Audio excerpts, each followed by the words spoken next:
Welcome to this video presentation here at Wimbledon Carriage Company, and here we have the Volvo XC90 on a 71 plate. As you can see, I'm going to start off firstly by showing you around the outside of the car, and then we'll hop in and run through some of the controls on the inside of it from there. From the outside, you can see it's a 5-door car with alloy wheels and tinted windows.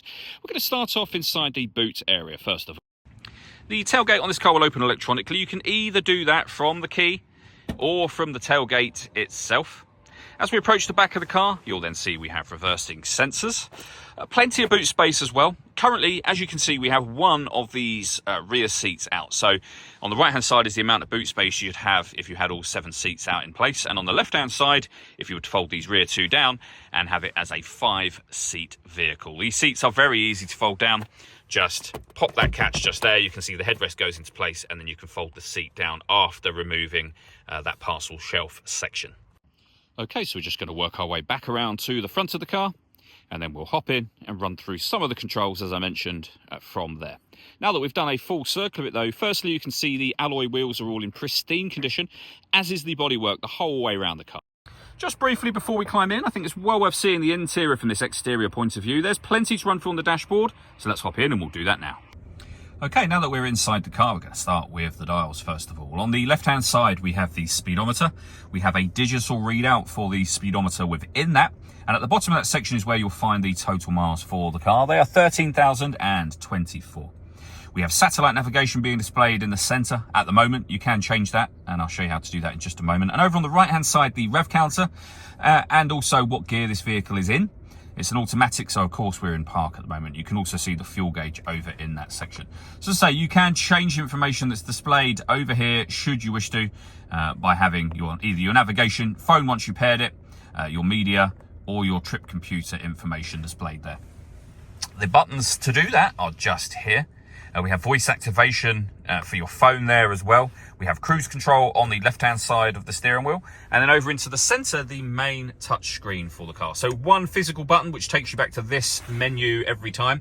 Otherwise, as I say, all touch screen. So you have your satellite navigation, as you can see. Really nice, clear color display. Very easy system to use. You can access your audio menu just there. Where you've got your DAB, AM and FM radio, Bluetooth audio as well, which you can use once you paired up your phone, which is done under the phone heading, of course. We then have car status messages that will appear in this bottom section. And at the very bottom, we have our climate control menu. So firstly, you can determine where you'd like the air to be distributed. You can turn your air conditioning off. And of course, on from there, you can adjust the fan speed to whatever you might want that to be there, so maximum, minimum, or anywhere in between, of course. And then you can adjust the temperature. So this is your driver temperature slider. You can either slide it or you can just tap whichever temperature you would like the car to be at, and you have the same for the passenger side, of course. This car's also got, as you can see, a heated seat with 3 different heat settings, a heated steering wheel, again with 3 different heat settings, and an air-conditioned seat with 3 different settings. For the passenger side, you have exactly the same seat controls, of course, no steering wheel control on that side. And if we pop the vehicle into reverse, you'll also see the parking camera for the car, with guidelines that show you what direction the car is headed in relation to the image that's being shown on the screen. Below that, you have the main volume for your stereo and a few physical stereo controls as well. You can open this section up, and inside here we have a bit of storage space. We have, of course, the gear lever for the fully automatic gearbox, a 12-volt charging socket just here, a couple of cup holders as well. And then this dial is where you'll start and stop the engine. Just twist it to start it, twist it to stop it. You just need to make sure the key is in the vehicle with you. The last thing I wanted to mention is the panoramic glass roof. As you can see, the sun blind, which I'll close in just a moment, is open at the moment. And as you can see, you get a lot of extra light into the cabin area if you want to leave that open. You can also open this front section as a full sliding sunroof, which I'm going to close for the moment.